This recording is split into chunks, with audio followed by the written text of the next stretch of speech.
Start করি। আচ্ছা, last ক্লাসে দেখ আবার তো দেখা ছিল হচ্ছে 4টে কলিগেটিভ প্রপার্টি পড়া হয়ে গেছে। তো অভিশ্রবণ চাপ ছিল হচ্ছে আমাদের লাস্ট। তো এরপরে আমি যেটা বেসিক্যালি পড়বো গ্যাসের মধ্যে তরলের দ্রাব্যতা সম্পর্কে। তো খাতায় হেডিং দে, খাতায় হেডিং দে তরলে গ্যাসের দ্রাব্যতা, তরলে গ্যাসের দ্রাব্যতা, তরলে গ্যাসের দ্রাব্যতা, তরলে গ্যাসের দ্রাব্যতা, solubility of gas in liquid, solubility of gas in liquid. দেখ আমি তুই বেসিক্যালি সলিউশন চ্যাপ্টার পড়ছি, তো সলিউশনের মধ্যেই আমি সব কিছু দেখছি। তো সলিউশন মানে হচ্ছে লিকুইড আমার তোর এখন। এবারে লিকুইডের মধ্যে আমি যদি কাকে ডিজলভ করবো, আমি ডিজলভ করবো হচ্ছে বেসিক্যালি গ্যাসকে, ঠিক আছে। তরলের মধ্যে আমি কাকে ডিজলভ করবো, গ্যাসকে। আচ্ছা ধর আমার কাছে একটা এই কন্টেনার আছে, কন্টেনারের মধ্যে একটা লিকুইড আছে, ঠিক আছে। এ তো আমি তুই জানি। এইবারে আমার তো টার্গেট কি, এবার টার্গেট হচ্ছে লিকুইডের মধ্যে আমি গ্যাসকে ডিজলভ করবো, ঠিক আছে। মানে ধর এই লিকুইডের উপরে যে গ্যাস পার্টিকেলগুলো আছে, এই গ্যাসগুলোকে আমি এই লিকুইডের মধ্যে ডিজলভ করবো। ডিজলভ করা মানে কি, ডিজলভ করা মানে হচ্ছে বেসিক্যালি দ্রবীভূত করা, ঠিক আছে। আচ্ছা, তো বেসিক্যালি ব্যাপারটা হচ্ছে দ্রাব্যতা মানে কি, দ্রাব্যতা মানে কি, দ্রাব্যতা মানে হচ্ছে ধর এই গ্যাসটা কতটা অ্যামাউন্টে এই লিকুইডের মধ্যে দ্রবীভূত হতে পারে, এটা হচ্ছে দ্রাব্যতা। যেমন ছোটোবেলায় তুই 3টে জিনিস পড়েছিলি, একটা দ্রবণ হচ্ছে 3টে টাইপের হয়, কি বলতো, সম্পৃক্ত, অসম্পৃক্ত, অতিপৃক্ত দ্রবণ। তো এটাই ছিল হচ্ছে বেসিক্যালি দ্রাব্যতা। সম্পৃক্ত দ্রবণ মানে কি, সম্পৃক্ত অসম্পৃক্ততে আসছি না, দ্রবীভূত, গ্যাসটা যতটা দ্রবীভূত হবে সেটাই হচ্ছে আমার কি গ্যাসটার দ্রাব্যতা। তাহলে এই গ্যাসটা কত অ্যামাউন্টে দ্রবীভূত হতে পারে দেখি, বেসিক্যালি গ্যাসটা কত কত অ্যামাউন্টে দ্রবীভূত হতে পারে। ধর আমার কাছে এই যে গ্যাসটা আছে লিকুইড সারফেসের উপরে, গ্যাসটার যদি প্রেশার বেশি হয়, গ্যাসটার যদি আংশিক চাপ বেশি হয়, তার মানে বলতে কি গ্যাসটা কি লিকুইডের মধ্যে দ্রবীভূত হতে পারবে না পারবে না। তুই সিম্পলি ভাব, গ্যাসটা ধর আমার এই লিকুইড সারফেসের উপরে বেশি বেশি প্রেশার দিচ্ছে, তো লিকুইডের উপর যদি বেশি বেশি প্রেশার দেয় তাহলে গ্যাসটা টুক করে ভিতরে ঢুকে যাবে। তো ভিতরে ঢুকে যাওয়াটা মানে তো দ্রাব্য হলো, বুঝতে পারছিস তো। তার মানে এটা হচ্ছে কি গ্যাসের পার্শ্বচাপ যত বেশি হবে, কারণ এখানে তো আর একটা গ্যাস মিশে নেই, ধর অনেকগুলো গ্যাস মিশে আছে, ওপেন কন্টেনার অনেকগুলো গ্যাস মিশে আছে, তার মানে যত বেশি হবে তত কি হবে, দ্রাব্যতা বেশি হবে। তার মানে এইখান থেকে আমি একটা প্রথম জিনিস কি পেলাম, দ্রাব্যতা কার সাথে সরল সমানুপাতিক, এই যে গ্যাসটা আছে এর আংশিক চাপের সাথে, ঠিক আছে। তাহলে এটা হচ্ছে কার সূত্র, এটা হচ্ছে হেনরির সূত্র। এখান থেকে তোর পরীক্ষাতে হেনরির সূত্র স্টেটমেন্ট দেয়, ঠিক আছে, হেনরির সূত্র। তাহলে হেনরির সূত্র কি বলছে, হেনরির সূত্র বলছে হচ্ছে কি দ্রাব্যতা, কার দ্রাব্যতা, গ্যাসের দ্রাব্যতা কার সাথে সরল সমানুপাতিক, গ্যাসের দ্রাব্যতা হচ্ছে,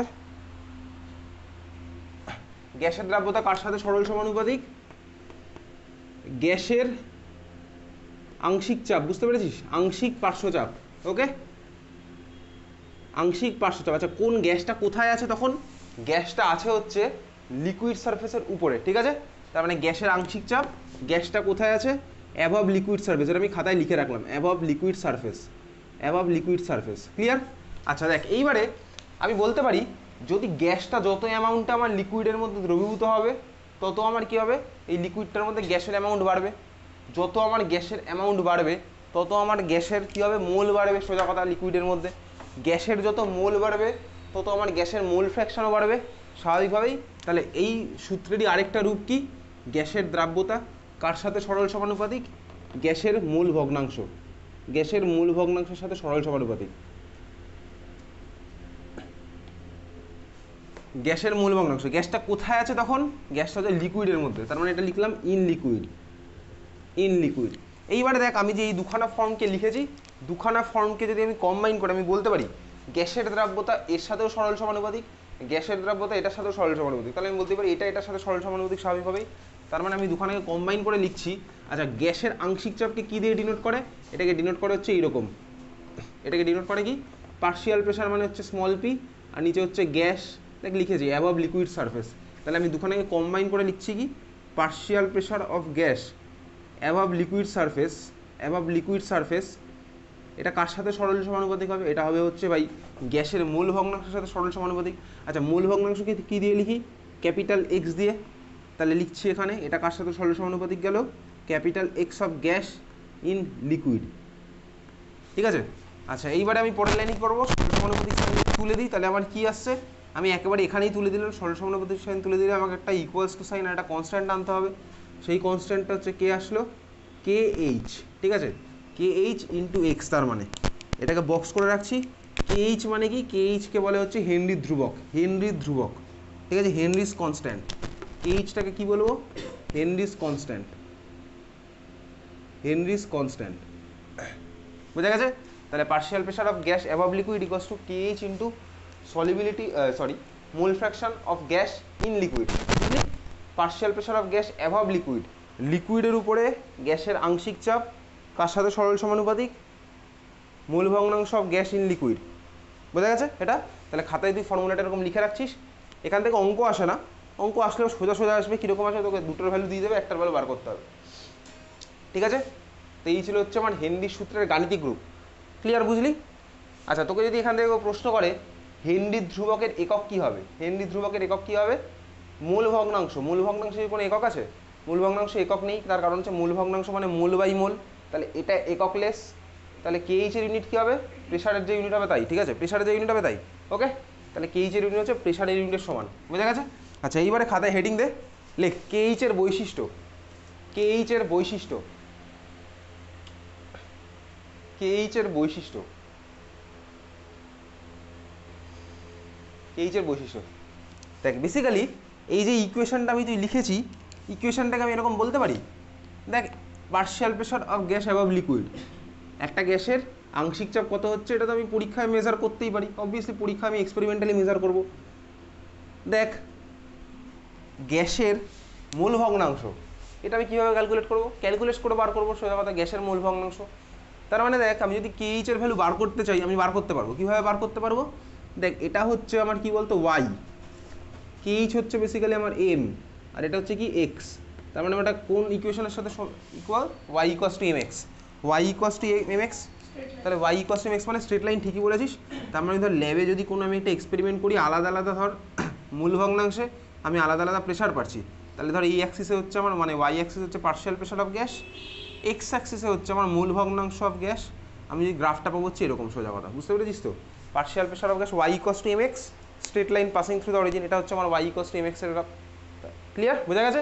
তাহলে আমি এইভাবে পরীক্ষা হলে বা পরীক্ষাগারে বেসিক্যালি দুখানার আমি এরকম গ্রাফ এঁকে, এই দেখ এই গ্রাফটার যে নতি পাবো, তোর ক্লাস 11 প্র্যাকটিক্যালের মধ্যে ছিল একটা গ্রাফ এঁকে, ওখান থেকে নথিপতি ছিল বার করা, তো এই যে গ্রাফটার নতি পাবো, নতি থেকে আমি পেয়ে যাবো হচ্ছে কে এইচের মান, কে এইচের মান পেয়ে গেছি, বুঝতে পেরেছিস? তাহলে এই এখান থেকে কে এইচের মান আমি এক্সপেরিমেন্টালি বার করতে পারবো, ক্লিয়ার?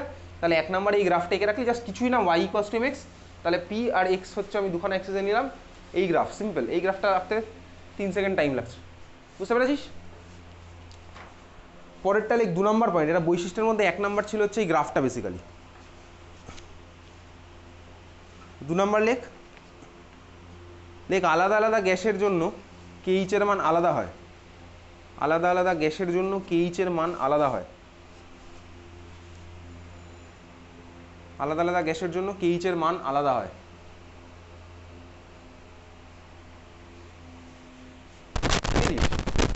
আচ্ছা, জাস্ট এরপর আমি তোকে একটা এক্সপেরিমেন্টাল ডেটা দিচ্ছি, ডেটা দিয়ে আমি জাস্ট বলবো, ঠিক আছে? আচ্ছা, তিনটে কলাম করবি, কলামের মাঝখানে আগে দাগ টানতে হবে না, দাগ তুই জানিস না কত বড় টানতে হবে, 3টে কলামের ফার্স্ট কলামের উপরে হলে কে এইচের মান, 3টে কলামের ফার্স্ট কলামের উপরে হলে কে এইচের মান, সেকেন্ড কলামের উপরে হলে গ্যাস, 3টে কলাম না 2টো কলামই হয়ে যাবে গ্যাস, ঠিক আছে?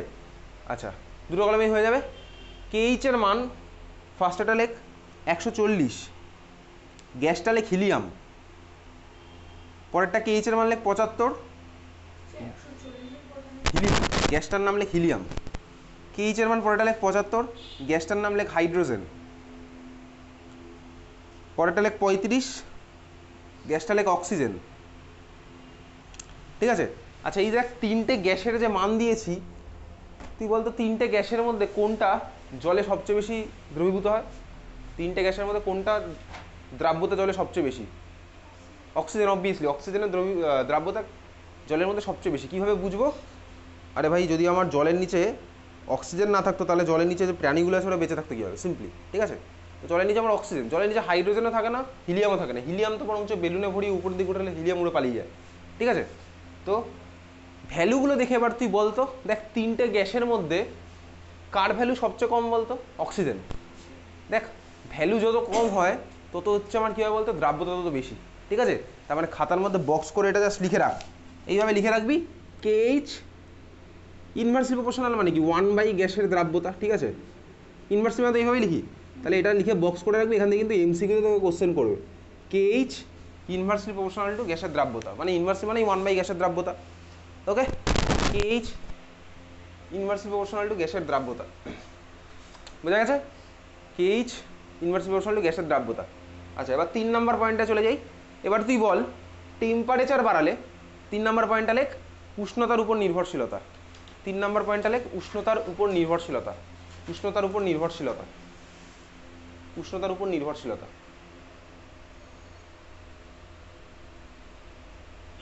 আচ্ছা তুই বল দেখি টেম্পারেচার বাড়ালে গ্যাসের দ্রাব্যতা কী হবে, বাড়বে না কমবে? সিম্পলি ভাব, টেম্পারেচার বাড়াচ্ছিস গ্যাসের দ্রাব্যতা কমবে, কেন কমবে? তুই দেখ, সাপোজ আমার গ্যাস ধর এর মধ্যে ঢুকে আছে, আমি যদি নিচ থেকে টেম্পারেচার বাড়ি তাহলে কী হবে? গ্যাসগুলো উড়ে পালিয়ে যাবে আস্তে আস্তে, সিম্পলি। তাহলে 3 নম্বর পয়েন্টটা দেখ কীভাবে লিখবি বলে দিচ্ছি। তাহলে টেম্পারেচার যত বাড়াবো দ্রাব্যতা তত কমবে। দেখ দ্রাব্যতা যত কমবে KH এর ভ্যালু তত বাড়বে, তাই তো? তাহলে 3 নম্বর পয়েন্টটা এইভাবে লেখ। দেখ এইভাবে শর্টে আমি তুই লিখবো T ফর টেম্পারেচার, এই অ্যারোটা নিচ থেকে উপরের দিকে দিচ্ছি, তার মানে কি বলতো, বাড়ছে। ঠিক আছে, টেম্পারেচার বাড়ালে আমি যে সেইভাবে লিখে রাখছি পর টেম্পারেচার বাড়ালাম তাহলে আমার দ্রাব্যতা কমবে, দ্রাব্যতা আমার কমবে। ঠিক আছে, তাহলে আমার দ্রাব্যতা কমলে আমার KH এর ভ্যালু বাড়বে। এইগুলো থেকে কিন্তু উচ্চ মাধ্যমিকের প্রশ্ন আসে MCQ এর মধ্যে মেনলি। টেম্পারেচার বাড়াবো দ্রাব্যতা কমবে, তাহলে KH বাড়বে, কারণ দ্রাব্যতার KH এর রিলেশন তো আগেরটাই পড়লাম, বুঝতে পেরেছিস? তাহলে তোকে বাড়ি গিয়ে বই থেকে পড়তে হবে হেনরির সূত্রের স্টেটমেন্ট আর হচ্ছে হেনরির সূত্রের এই বৈশিষ্ট্য, মানে বৈশিষ্ট্য মানে কি এখান থেকেই ক্লিয়ার, বোঝা গেছে? তাহলে এই ছিল হচ্ছে আমার হেনরির সূত্র আর হেনরির সূত্রের সীমাবদ্ধতা, এগুলো বই থেকে মার্ক করবো, বুঝলি? আচ্ছা এইবারে আমি তুই দেখবো হচ্ছে বেসিক্যালি হেনরির সূত্রের রিয়েল লাইফ অ্যাপ্লিকেশান, এটাই আমার তোর তুই সবসময় দেখতে পাচ্ছি এটা চারপাশে হচ্ছে। ঠিক আছে, চল তাহলে খাতায় এবার হেডিং দেখ, হেনরির সূত্রের বাস্তবিক প্রয়োগ, এটা মুছে দিলাম, হেনরির সূত্রের বাস্তবিক প্রয়োগ।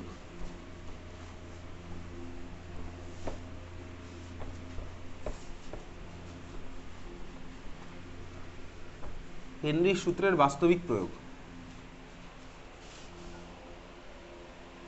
ঠিক আছে? আচ্ছা দেখ হেনরির সূত্রের বাস্তবিক প্রয়োগ আমাদের 3খানা কেসই মেনলি আছে। কি কি কেস? ফার্স্ট কেস হচ্ছে তুই যখন কোল্ড ড্রিঙ্কসের বোতল খুলিস কী হয় বলতো? কোল্ড ড্রিঙ্কসের বোতল করলে ঠিকই বলেছিস, তো এটা কেন হয়? কেন হয় এটা? আচ্ছা কেন হয় তাই যাবো, তার আগে বল কোল্ড ড্রিঙ্কস মানে কী বলতো? বেসিক্যালি কার্বন ডাইঅক্সাইড জলের মধ্যে ডিজলভ করে আছে, তুই সেটা কিনে খাচ্ছিস। ঠিক আছে, চিনি মেশানো, জল মেশানো আর কার্বন ডাইঅক্সাইড ঢোকানো আছে, তুই সেটা কিনে খাচ্ছিস, সেটাই হচ্ছে কোল্ড ড্রিঙ্কস। সিম্পলি চিনির গাদা বেসিক্যালি। তোকে ধর যদি 1 গ্লাস জলে কেউ 10 গ্রাম চিনি গুলে তুই খাবি কোনোদিনও খাবি না, কিন্তু কোল্ড ড্রিঙ্কস হিসেবে তোকে দেখ তুই পুরো 1 বোতল শেষ করে দিবি। কোল্ড ড্রিঙ্কস খাওয়া হচ্ছে আমাদের জন্য সবচেয়ে ডেঞ্জারাস, সিম্পলি একদম। তুই জল আর চিনি খাচ্ছিস সবচেয়ে খারাপ। আরে চিনি ওর মধ্যে দেখবি কোল্ড ড্রিঙ্কসের ব্যাকগ্রাউন্ডটা, পিছনে যে লেভেলটা থাকে দেখবি কত গ্রাম চিনি মেশানো আছে ওর মধ্যে, অ্যাডেড সুগার, মানে ভয়ঙ্কর। কোল্ড ড্রিঙ্কস খাওয়াই উচিত না। এনিওয়েজ চল, তো বেসিক্যালি যখন তুই কোল্ড ড্রিঙ্কসের বোতল খুলছিস কি হচ্ছে চল দেখি। এটা হচ্ছে ধর সাপোজ কোল্ড ড্রিঙ্কসের বোতল। এখন কোল্ড ড্রিঙ্কস মানে কি? Carbonated water. তো ধর এই কোল্ড ড্রিঙ্কসের মধ্যে আমার কী আছে, এর মধ্যে CO2 ডিজলভ করা আছে। এবারে ধর এটা যখন লাগানো, ধর আমি বটলিং প্ল্যান্টে কোল্ড ড্রিঙ্কস বানিয়েছি, কীভাবে বানাই? হাই প্রেশারে CO2কে আমি এর মধ্যে ডিজলভ করিয়ে রেখেছি। তার মানে ভিতরে আমার যে প্রেশারটা দিয়ে আমি সিলটা করে দিয়েছি, তাহলে আমার ভিতরে যে প্রেশারটা আছে সেটা কি বলতে বেশি, অবশ্যই ভিতরের প্রেশারটা বেশি। আর বাইরে যে প্রেশার আছে তুই ভাব নর্মাল নেচারের প্রেশার, সেটা আমার কি কম, স্বাভাবিকভাবে। এইবারে ধর তুই যেই ঢাকনা খুললি, ঢাকনা যেই খুলেছিস কী হলো বলতো? প্রেশার ভিতরে বেশি ছিল, দুম করে প্রেশার কমে গেছে, ঢাকনা খুলেছি প্রেশারটা কমে গেছে। দেখ প্রেশার যেই কমে গেছে তখনই আমার কী হবে? গ্যাসের দ্রাব্যতা ফার্স্ট হেনরির সূত্রে দেখ লেখা আছে যে আমার প্রেশার কমে যায়, গ্যাসের দ্রাব্যতার প্রেশার হচ্ছে সরল সমানুপাতিক। প্রেশার যেই কমে গেল তাহলে গ্যাসের দ্রাব্যতা কী হবে? কমে যাবে। তার মানে এর মধ্যে যে গ্যাসটা ছিল সেটা কী হবে বলতো? বেরিয়ে আসতে চাইবে, কারণ দ্রাব্যতা গেছে কমে।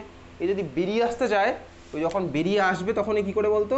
এই এত স্পিডে বেরিয়ে আসে যে ভিতর থেকে লিকুইডটাকে নিয়ে বেরিয়ে চলে আসে, বুঝতে পেরেছিস? এই জন্য আমার ফার্স্ট কেসটা ক্লিয়ার। তাহলে কিন্তু তোর পরীক্ষাতে প্রশ্ন করে যে কোল্ড ড্রিঙ্কসের বোতল খুললে কেন এটা হচ্ছে, বোঝা গেছে? সৌমিক আসছে না কেন? একটা মিনিট, সৌমিক ফোন করছে। বোঝা গেছে এটা, বুঝলি? Second case. হ্যালো হ্যালো,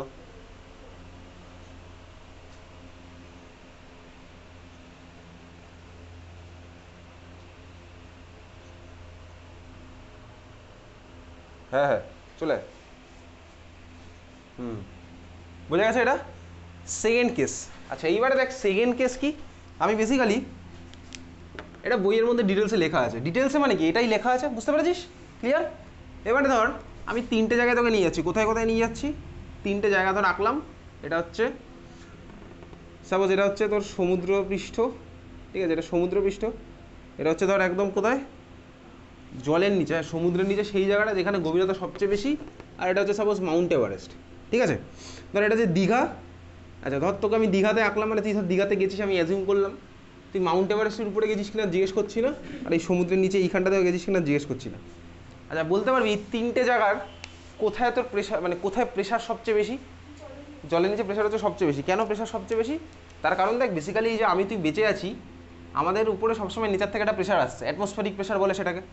এইবারে সেই অ্যাটমসফেরিক প্রেশার মানে কি? অ্যাটমসফেরিক প্রেশার মানে হচ্ছে ধর এই অসীম ডিস্টেন্স থেকে, ইনফাইনাইট ডিস্টেন্স থেকে আমার উপরে ধর একটা প্রেশার পড়ছে। এবার আমি এটাকে ধর অসীম ধরে নিলাম। এবার দেখ যখন আমি মাউন্ট এভারেস্টের উপরে আসি, আমার বেসিক্যালি কি প্রেশার এখানে কম, জলের নিচে যখন যাচ্ছি প্রেশার বেশি।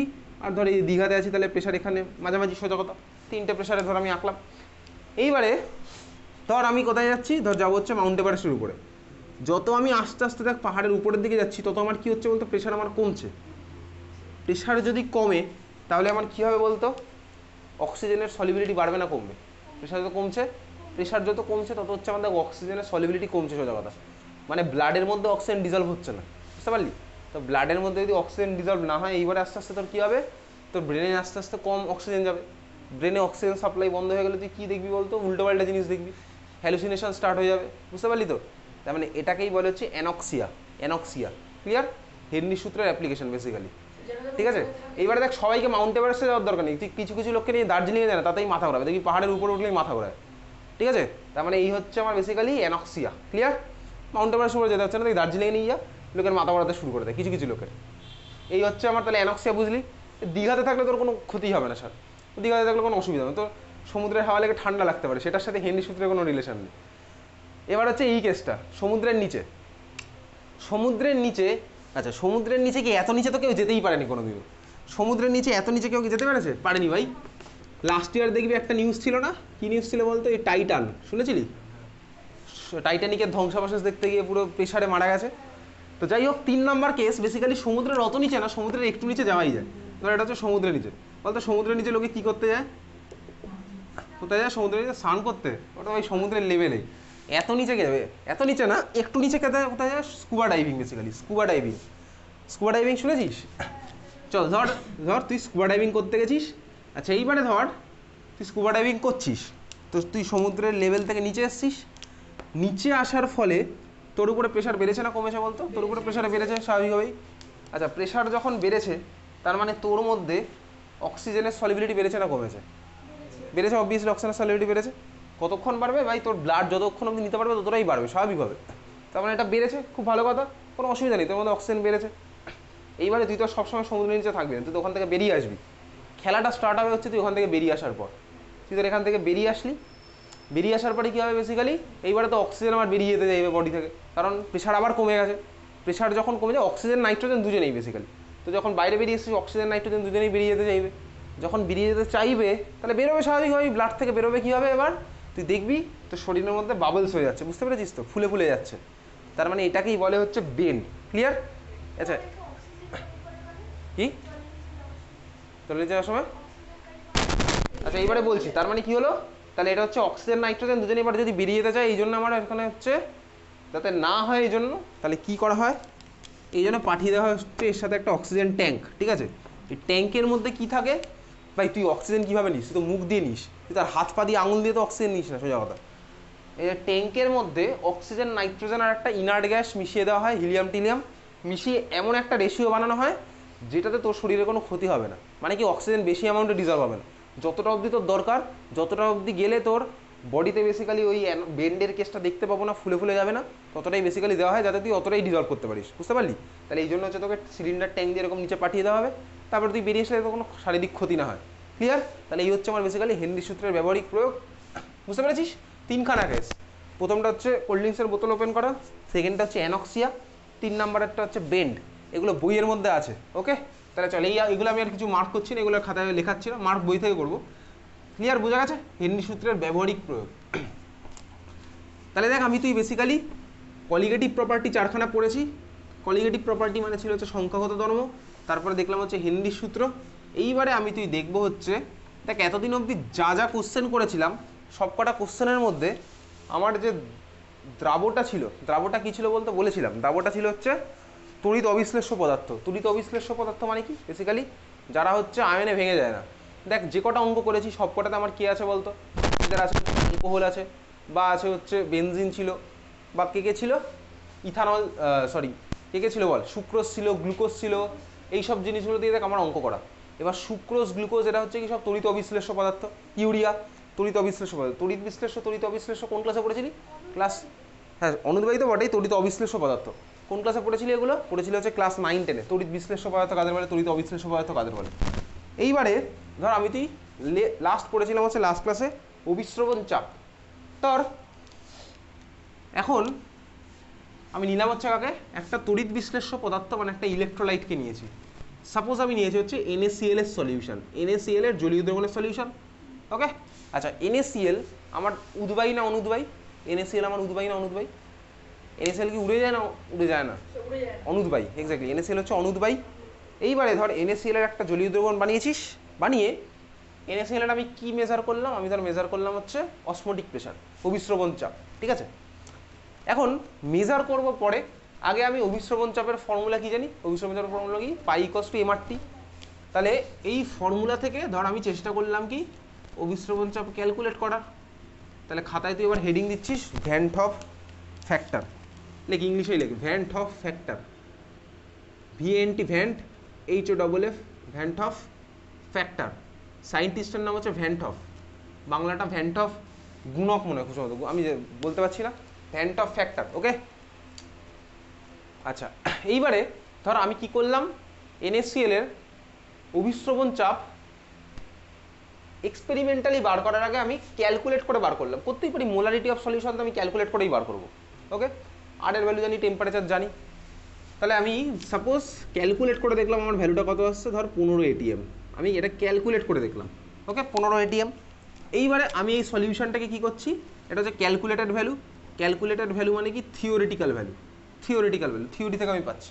এইবারে আমি এই সলিউশনটা কী করছি, সলিউশনটাকে আমি করলাম হচ্ছে ল্যাবে নিয়ে গেছি, এক্সপেরিমেন্ট করে আমি দেখছি কি, এক্সপেরিমেন্ট করে দেখছি আমার এই ভ্যালুটা আসছে কত, 30 ATM, 30 ATM, ওকে? তাহলে দেখ আমি যেটা এক্সপেক্ট করেছিলাম আর আমি যেটা পেলাম, এক্সপেকটেশন আর রিয়েলিটি দুটোর মধ্যে ডিফারেন্স আছে। দেখ থিওরিটিক্যালি আমার এটা এক্সপেকটেশন ছিল আর এক্সপেরিমেন্টালি আমি এটা পেলাম, দুটোর মধ্যে ডিফারেন্স আছে। ক্লিয়ার? NaCl আয়নিক কম্পাউন্ডগুলো নিয়ে এরকম জিনিস দেখা যেতে গেল কি, আমি যা এক্সপেক্ট করছিলাম আর যা পাচ্ছি দুজনের মধ্যে একটা ডিফারেন্স আছে। সিমিলারলি তোকে যদি বলি NaCl এর পরে আমি তোকে বলছি MgCl2 ম্যাগনেসিয়াম ক্লোরাইড, ঠিক আছে? MgCl2। একইভাবে সাপোজ আমি MgCl2-র থিওরিটিক্যাল ভ্যালু ধর আমি ক্যালকুলেট করলাম কি, মানে খাতায় গুলো আমি ক্যালকুলেট করলাম হচ্ছে 45 ATM, ওকে? আচ্ছা যখন আমি ল্যাবে মেজার করলাম, মেজার করে ভ্যালুটা দেখছি কত আসছে, মেজার করে ভাই ভ্যালুটা দেখছি আমি ল্যাবে আসছে ধর 135 ATM, ঠিক আছে? 135 ATM। এটা হচ্ছে কি, এটা হচ্ছে আমার থিওরিটিক্যাল ভ্যালু আর এটা হচ্ছে আমার এক্সপেরিমেন্টাল ভ্যালু। যা এক্সপেক্ট করছি আর যা পাচ্ছি দুজনের মধ্যে ডিফারেন্স আছে। ম্যাগনেসিয়াম ক্লোরাইড ভাই এটা কেন আমার তড়িৎ বিশ্লেষ্য পদার্থ? আর যদি ক্লাস 9-10-এ পড়েছিলি তড়িৎ বিশ্লেষ্য পদার্থ কারা হয় বেসিক্যালি? যারা হচ্ছে আমার আয়নিক কম্পাউন্ড হয়, ঠিক আছে? মানে কি, যারা যাদের মধ্যে আয়নীয় বন্ধন থাকে। দেখ আয়নীয় বন্ধন কার মধ্যে থাকে? যার মধ্যে একটা মেটাল থাকে, একটা নন মেটাল থাকে। দেখ এখানে ম্যাগনেসিয়াম মেটাল, ক্লোরিন হচ্ছে নন মেটাল, এখানে সোডিয়াম হচ্ছে মেটাল, ক্লোরিন হচ্ছে আমার নন মেটাল, ঠিক আছে? তাহলে এই হচ্ছে আমার আয়নিক কম্পাউন্ড। তাহলে আয়নিক কম্পাউন্ডের কাছে এই কেসগুলো দেখা গেল। ক্লিয়ার? এখন দেখি উপর আগে দেখি, তারপরে ডিটেলসের ভিতরে ঢুকছি, প্রত্যেকটা কেসই দেখবো। আমাকে ভ্যান টফ ফ্যাক্টর বার করতে হবে। ভ্যান টফ ফ্যাক্টর কি? ভ্যান টফ ফ্যাক্টর হচ্ছে বেসিক্যালি, তার মানে দেখ এই যে থিওরিটিক্যাল ভ্যালু আর এক্সপেরিমেন্টাল ভ্যালু দুটোর মধ্যে যে ডিফারেন্স আসছে, এই ডিফারেন্সটার মধ্যে ব্রিজ করবে কে? এই ডিফারেন্সটার মধ্যে ব্রিজ করবে হচ্ছে বেসিক্যালি ভ্যান টফ ফ্যাক্টর। মানে দুটোর মধ্যে একটা সমন্বয় সাধন করবে, এমনভাবে করবে যাতে আমার এই এক্সপেরিমেন্টাল আর থিওরিটিক্যাল দুটোর ভ্যালু আলাদা না হয়, দুটোর ভ্যালু যেন সেম হয়। ঠিক আছে, তাহলে ভ্যান্ট অফ ফ্যাক্টর যেখানে লিখেছিস পাশে লিখে রাখ, এটা হচ্ছে আই, স্মল লেটারে আই, স্মল লেটার আই দিয়ে ভ্যান্ট অফ ফ্যাক্টরকে ডিনোট করা হয়। ঠিক আছে, ক্লিয়ার? আচ্ছা, এবারে দেখবো হচ্ছে কেন হচ্ছে, কেন হচ্ছে দেখার আগে চল আমি NaCl-কে যদি একটু ভাবি, NaCl আমার কি আয়নিক কম্পাউন্ড, NaCl-এর আমি কি বানিয়েছি, জলীয় দ্রবণ বানিয়েছি। দেখ NaCl-কে যদি আমি জলীয় দ্রবণ বানাই তাহলে NaCl আমার কি কি আয়নে ভেঙে যায় বলতো? NaCl Na প্লাস আর Cl মাইনাস, এক্স্যাক্টলি। তার মানে NaCl এর যদি আমি জলীয় দ্রবণ, এগুলো আমার সলিউশন চ্যাপ্টার হচ্ছে ভাই, সবই জলীয় দ্রবণ বানানো। তার মানে NaCl আমার Na প্লাস আর Cl মাইনাস এই দুখানা আয়নে ভাঙবে, এই দুখানা আয়নে ভেঙেছে। এইবারে তুই ভাব, যখন তুই ক্যালকুলেট করছিলি তখন তুই কী করছিলি, তুই করছিলি হচ্ছে এইটার বেসিসে ক্যালকুলেশন। আচ্ছা, এইটার বেসিসে ক্যালকুলেশন মানে কি, তুই ভাবছিলি NaCl আমার একটা হিসাবে এক্সিস্ট করছে, তাই তো, একটা পার্টিকেল হিসাবে এক্সিস্ট করছে, একটা পার্টিকেল। কিন্তু NaCl যখন এই জলীয় দ্রবণে গেছে, ও তো দেখ ভাই ভেঙে গিয়ে আমার দুটো আয়নে চলে গেছে, মানে কি দুখানা পার্টিকেলে কনভার্ট হয়ে গেছে, সোজা কথা, বুঝতে পারছিস? এখানে আমি ভাবছিলাম কি ভাই NaCl একটা এন্টিটি হিসেবে এক্সিস্ট করছে, আসলে তো NaCl সেটা করছে না। NaCl কী করছে, জলীয় দ্রবণে গিয়ে এ দেখ এটা একটা এন্টিটি আর এটা আরেকটা এন্টিটি, মানে কি সোজা কথা আমি কটা পেলাম, দুটো আয়ন দেখ আমি পেয়ে গেছি। দুটো আয়ন মানে কি এখানে এক NaCl ভেঙে আমার এক Na প্লাস আর এক Cl মাইনাস বসাচ্ছে। এই একটা কি আমি আমার ইচ্ছা মতন বসিয়েছি না, আমার ইচ্ছা মতন বসাইনি, এটা মলিকুলার ইচ্ছা মতন বসেছে। ঠিক আছে, একখানা NaCl ভেঙে গিয়ে একখানা Na প্লাস আর একখানা Cl মাইনাস তৈরি হয়, এটা হচ্ছে কার ইচ্ছা মতন, মলিকুলার ইচ্ছা মতন, আমার কোনো এখানে ইচ্ছা নেই।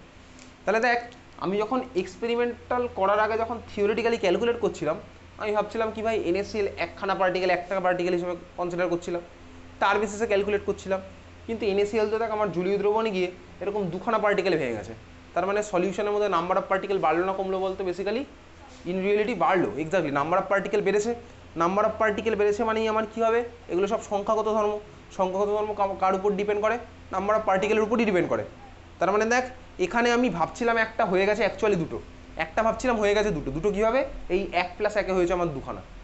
তাহলে এই জন্যই আমি অভিশ্রবণ চাপ যেহেতু সংখ্যাগত ধর্ম, যেটা হচ্ছে আমার নাম্বার অফ পার্টিকেলের উপর ডিপেন্ড করে, আমি এক্সপেক্ট করছিলাম না 15, আমার রিয়েলিটিতে কত এসছে বলতো 30, ডাবল হয়ে গেছে এক্স্যাক্টলি। সিমিলার তোকে যদি বলি MgCl2 কেস, MgCl2 কেসে কী হয়েছে, ধর MgCl2কে আমি ভাঙলে কী কী আয়ন পাই বলতো, Mg+2 এক্স্যাক্টলি, আর দুখানা Cl মাইনাস, 2 Cl মাইনাস।